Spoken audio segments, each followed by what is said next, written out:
Welcome back to Bat Facts. An interesting result of a character that's been a cultural icon for the past 80 years is, as various forms of media come along and evolve, you can trace that media's evolution through Batman.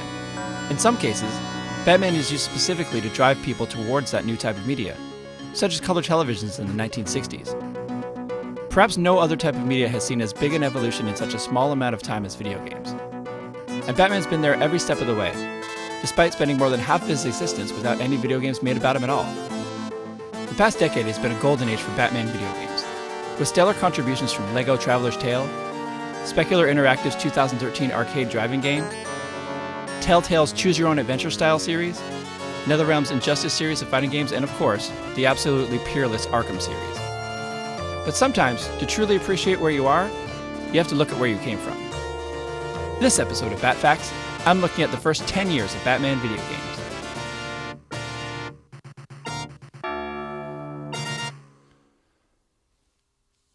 The first ever Batman video game actually had nothing to do with Batman at all. It's a mysterious 1981 bootleg arcade game called Batman Part 2. This was a clone of the Galaga-style space shooter Phoenix, and answers to questions like, what do all these spaceships have to do with Batman, seem to be lost to the sands of time. Batman's first foray into video games was a UK-only release, a full 2 years before his first game stateside. Released in 1986 and developed by John Rittman and Bernie Drummond of Manchester-based Ocean Software, it was released for 4 different home computers in the UK.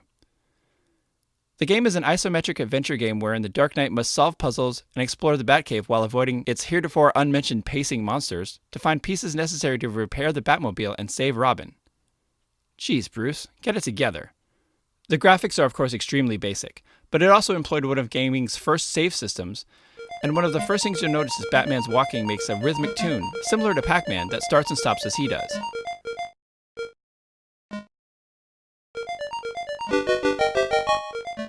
Batman's first video game was a success, and Rittman and Drummond would go on to modify their Batman engine to create the critically acclaimed Head Over Heels.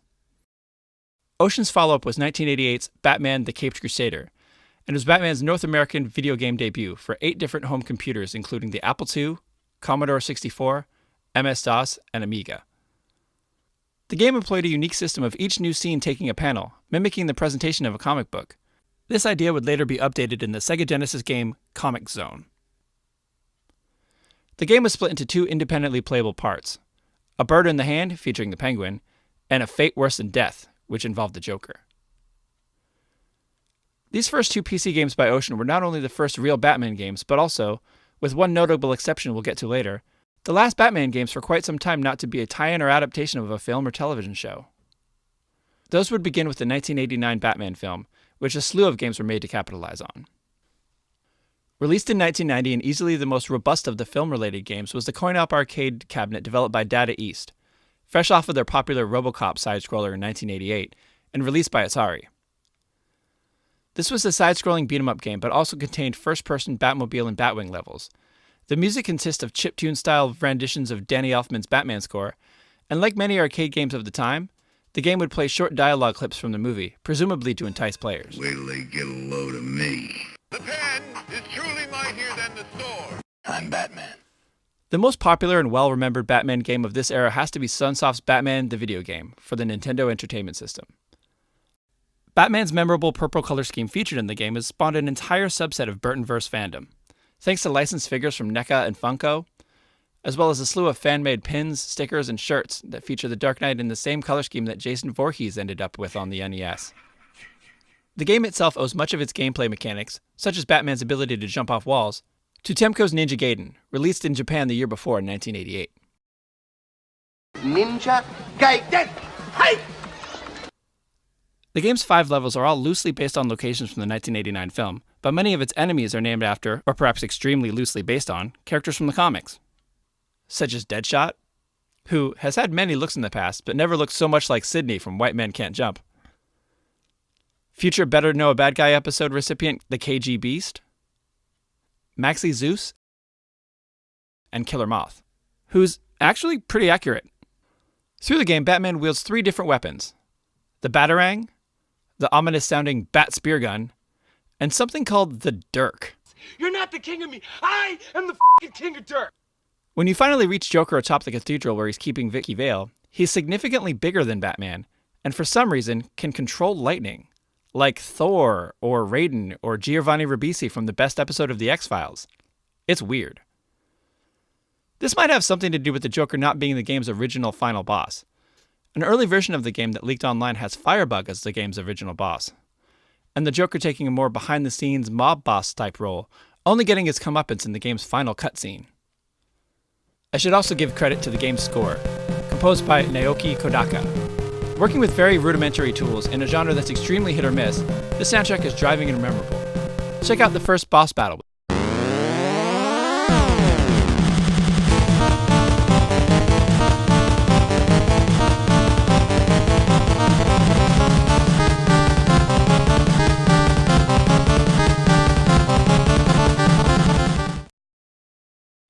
Released only a few months later on Nintendo's handheld Game Boy console, this version of Batman was a 2D shooter similar to Mega Man, where, in an unfortunate omission from our Batman and Guns episode, Batman just goes around shooting everyone.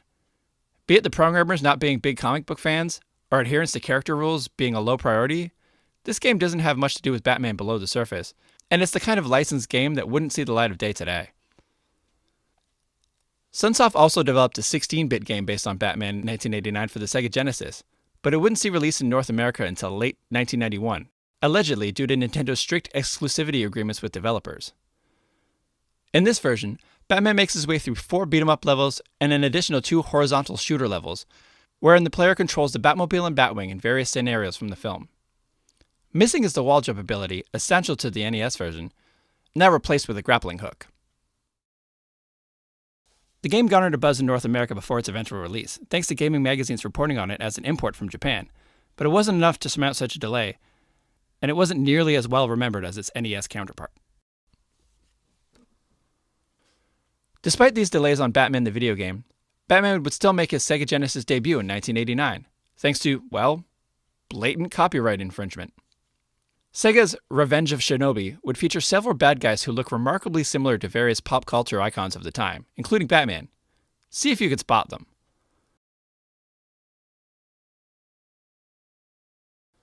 When asked about all these unlicensed guest appearances in a 2014 Retro Gamer interview, designer Noriyoshi Oba explained, "I made some rough sketches of characters from my mind and from some photos due to my lack of drawing ability.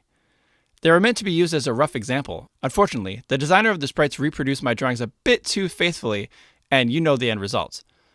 I personally think that if the designer had tried to show a bit more of his own personality in those characters, they would have looked a lot different from the originals," said Oba, showing exemplary leadership skills and throwing his subordinates under the bus.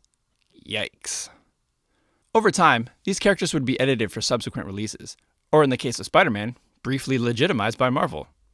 Bonus spider fact. With Batman turning into a generic winged bat creature. 1990's Batman the video game was a success for Sunsoft, so of course, it wasn't long before they released a follow-up, even if there wasn't yet a film to base it on. Known as Dynamite Batman in Japan, and released in 1991, around the time that the 16-bit Genesis version was finally hitting shelves in North America, Batman: Return of the Joker is not a sequel to Sunsoft's previous Batman game. The character design for the cutscenes and box art is much more rooted in the comics, despite featuring the 89 film iterations of the Batmobile and the Batwing. This time it's a shooting platformer similar to Mega Man, with Batman wielding Deadshot-like hand cannon on whichever arm isn't facing you, in a classic example of the ambidextrous sprite.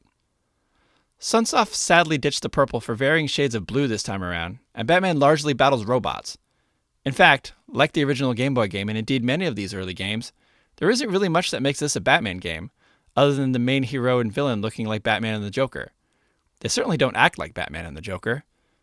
Joker has sort of a Dr. Robotnik thing going on. When things are this off, it almost seems like they had a video game and made it Batman, as opposed to making a Batman video game. It would later be ported over to the Genesis with the name Revenge of the Joker, and a Super Nintendo version was developed but never released. The inevitable tie-in games to 1992's Batman Returns came at a time of transition in the video game industry. The 16-bit console wars were in full swing, disc technology was starting to become more and more commonplace, and handheld systems were starting to take off, while tried-and-true systems like the NES and even the Sega Master System were still being supported. As a result, 9 different versions of Batman Returns were released by several different developers in 1993.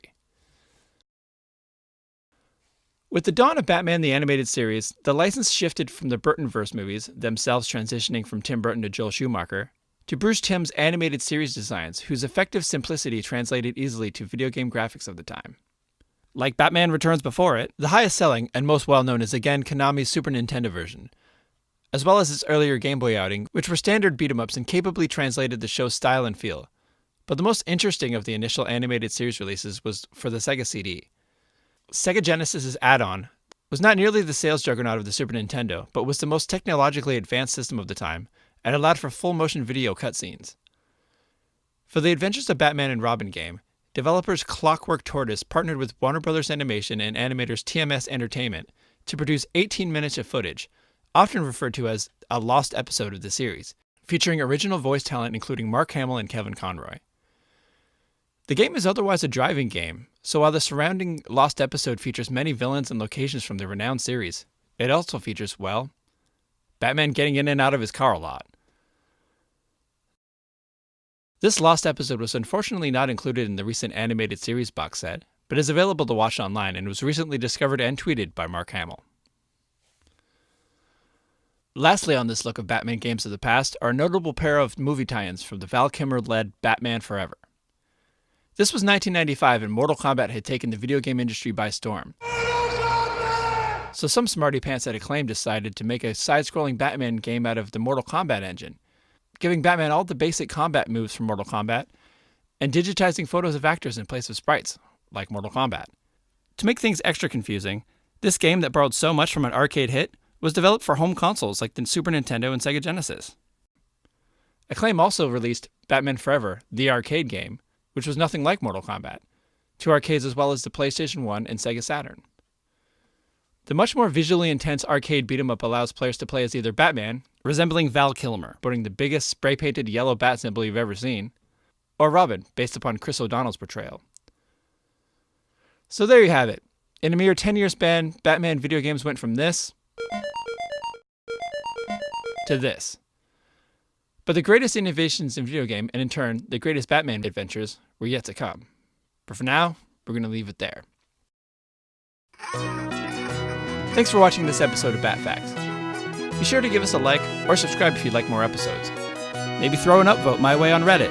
I'm on Instagram as Bat Facts Videos, and watch out for episode 13 on Harley Quinn. Some bat time, same bat channel. Thanks for watching.